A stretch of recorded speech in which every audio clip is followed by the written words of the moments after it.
The bus rattled through the city streets, its windows fogged from the press of people inside. I was standing near the middle, one hand gripping the overhead rail, trying to ignore the heat and the noise. A woman beside me shifted suddenly, her purse slipping from her lap. A black wallet fell open on the grimy floor. I bent down quickly, meaning to help. But the moment my eyes caught the photo tucked behind the clear plastic sleeve, everything inside me froze. It wasn't a stranger's child staring back at me. It was me. 7, maybe 8 years old, with my uneven teeth, my birthmark under the chin, even the scar above my eyebrow I still carried. I knew that face better than anyone, because it was mine. The woman noticed my hesitation. Her hand darted forward, snatching the wallet from my fingers with a sharpness that startled me. For a second our eyes met, and something in her expression made my skin prickle. "That's mine," she said firmly. I swallowed, my mouth dry. "That picture, where did you get it?" Her lips trembled. She didn't look away. "I raised you," she whispered, her voice breaking. "Don't you remember?" A cold shiver ran down my arms. "Raised me?" I shook my head instinctively. "No. You're mistaken." But she only tightened her grip on the wallet, eyes glassy with tears. "Linda," she said, softly but with certainty. "I named you that. Before they took you away." Hearing my name from her mouth sent a rush of panic through me. The bus screeched to a stop, brakes hissing. People pushed past, eager to get off, but I felt rooted in place, staring at her like the ground beneath me had shifted. I forced myself off at the next stop, nearly stumbling onto the pavement. My chest heaved as the bus pulled away, carrying her face with it. But her words wouldn't leave me behind. She had said my name. She had shown me a picture of myself I'd never seen before. And as I stood there on the empty sidewalk, the thought hit me so hard it stole my breath. If everything my parents told me about my childhood was true, then how could a complete stranger have proof that she was part of it? I couldn't sleep that night. The words "I raised you" circled in my head like a chant I couldn't escape. I lay in bed staring at the ceiling, replaying her face, her trembling voice, the wallet clutched to her chest. My parents had always been straightforward about my childhood, or at least, I thought they had. I'd grown up in a small apartment, birthday photos lined neatly on the wall, school portraits in chronological order. Nothing ever suggested someone else had been there before them. By morning, exhaustion weighed me down, but I needed answers. I pulled out the old family albums my mother kept in the living room cabinet. Dust clung to the covers, pages slightly yellowed at the edges. I flipped through carefully, tracing my own face through time, newborn in a hospital blanket, a toddler in the park, school photos. All there, neatly arranged. Yet something felt wrong. Entire months, even years, seemed to vanish between certain pictures. From age 6 to 8, there were only 2 photos, both stiff school portraits. No candid shots, no birthdays, no trips. Just gaps. I picked up the phone and called my mother. Her voice, warm but sharp, answered quickly. "Linda, it's early. Everything all right?" I just wanted to ask, "Do you remember when I was 7? Did we go anywhere that year? Do you have more photos?" There was a pause, too long to ignore. "Why are you asking about that?" she said finally. I gripped the phone tighter. "I found someone yesterday. She had a picture of me. A photo I've never seen before." Silence again. Then a cough, forced and awkward. "Linda, strangers say things. Don't let people get into your head." She knew my name. I pressed. "She said she raised me." Her voice sharpened. "That's nonsense. Don't ever talk to her again." The line went dead before I could respond. I stared at the silent phone, my pulse racing.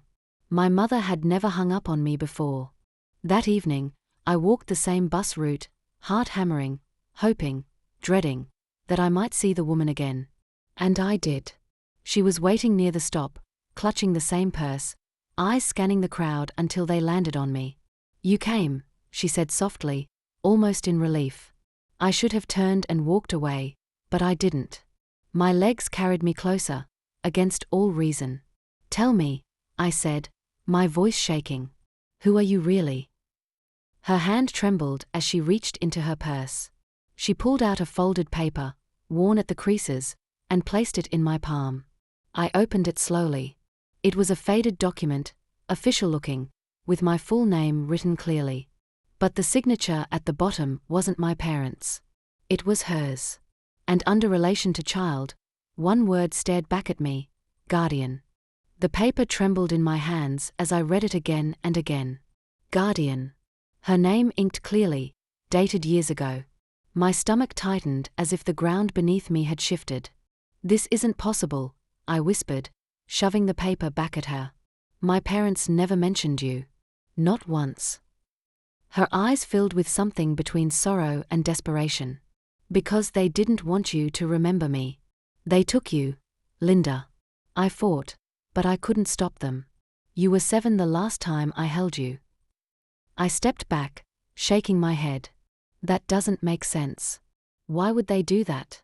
Why would they lie to me? She didn't chase me. She just stood there, clutching her purse like it was the only thing keeping her upright. Ask them, she said finally. Ask them why they erased me from your life. I walked away, my mind spiraling. By the time I reached my apartment, anger had overtaken the fear. I pulled out my phone and dialed my father this time. He answered with his usual calm tone. Dad, I need you to tell me the truth, I blurted out. Who was she? The woman who says she raised me.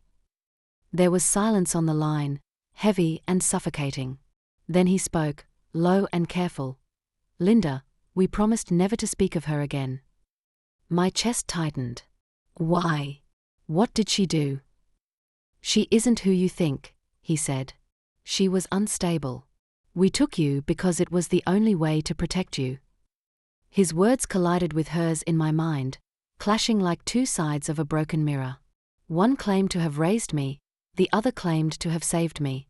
That night, I searched through the cabinet again, digging deeper. At the very bottom of the box of albums, taped shut with yellowing tape, I found an envelope addressed in handwriting I didn't recognize. My hands shook as I opened it. Inside were 3 photographs. In each, the woman from the bus was there, smiling, holding me. A birthday cake in front of us, balloons taped to the wall. My 7th birthday. I dropped the photos onto the floor. My parents had said she was unstable. But the girl in those pictures, me, was laughing, leaning into her. If they were lying about this, what else had they hidden from me? And suddenly, one terrifying thought rose above all the rest. Had my entire childhood been built on someone else's betrayal? I couldn't keep the secret any longer. The photographs burned in my pocket as I walked to my parents' house the next morning. The door creaked when I pushed it open. My mother was at the kitchen table, coffee steaming in front of her. My father stood by the window, arms crossed. I dropped the envelope onto the table. The photos spilled out. My mother's face drained of color. My father didn't move. Tell me the truth, I said, my voice sharper than I'd ever heard it. Who is she? And why do I have no memory of those years? My mother's hands shook as she reached for the photos, but my father stopped her. Linda, he said quietly, we did what we had to do. What you had to do? I snapped. Erase her from my life? Erase part of me? He exhaled slowly. She was your foster guardian. The state placed you with her when we couldn't take care of you. We were young, unprepared. By the time we were stable enough to get you back, she refused to let you go. We fought in court. We won. But the judge ordered all ties cut. No visits. No contact. My mother's voice broke. We thought if you forgot her, it would be easier. We thought protecting you meant erasing her. The words crashed over me. All those missing years. All those unanswered questions. I wasn't stolen. I wasn't abandoned. I had been pulled between 2 lives, and no one had given me the truth. I turned away from them, blinking back tears. You should have trusted me with my own story. You took that choice from me.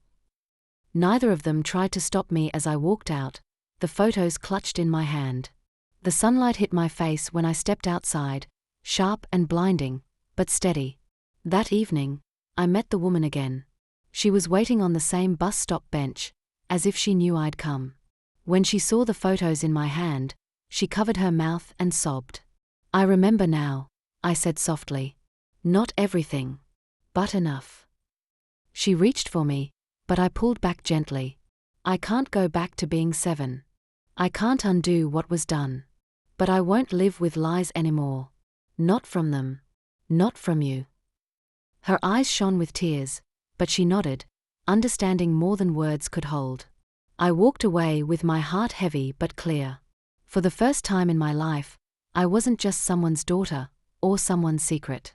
I was Linda, whole, flawed, and free to decide what my past meant for my future. And as the city lights flickered on around me, I knew this wasn't an ending. It was the beginning of my own story, written only by me.